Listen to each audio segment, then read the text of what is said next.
हरे कृष्णा। स्वागत है आपका मेरे चैनल लाइव विद श्वेता में। मैं श्वेता चौधरी। आज हम इंदिरा एकादशी व्रत कथा श्रवण करेंगे। इंदिरा एकादशी व्रत कथा इस प्रकार है। पुराणों में वर्णन है कि सतयुग में इंद्रसेन नाम का एक राजा था।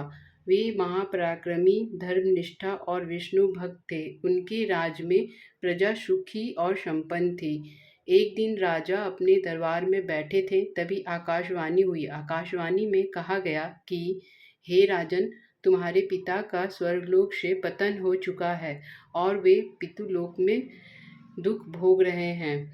यह सुनकर राजा अत्यंत व्याकुल हो उठा। उन्होंने पितरों की मुक्ति के उपाय पूछे। तभी देव ऋषि नारद जी प्रकट हुए। उन्होंने कहा, हे राजन, अश्विनी मास के कृष्ण पक्ष की एकादशी को इंदिरा एकादशी कहते हैं। इस दिन उपवास, पूजन और श्री हरि का स्मरण कर व्रत करना चाहिए। यदि आप इस व्रत का पालन करें और उसका पुण्य अपने पितरों को अर्पित करें तो वे अवश्य ही पितृलोक से मुक्त होकर विष्णु लोक में चले जाएंगे।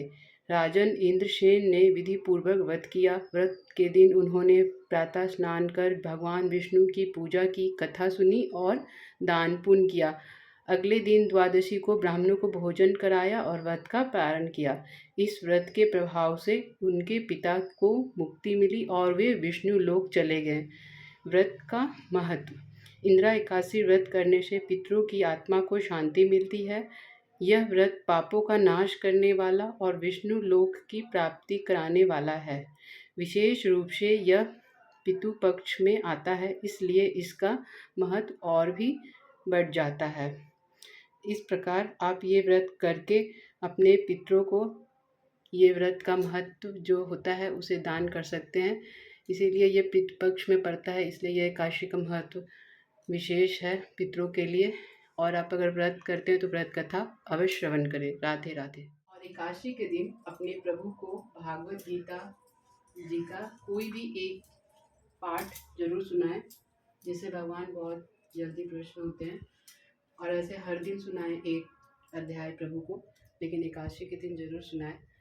मैं अभी इस पाठ पर हूँ तो मैं प्रभु को यही श्रवण कराऊंगी। इसी प्रकार एकादशी का व्रत करें।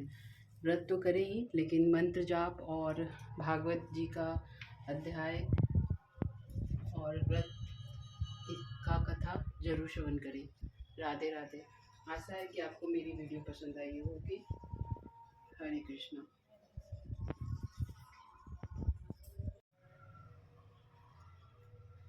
इस प्रकार अपनी एकादशी व्रत संपन्न करें। हरे कृष्णा।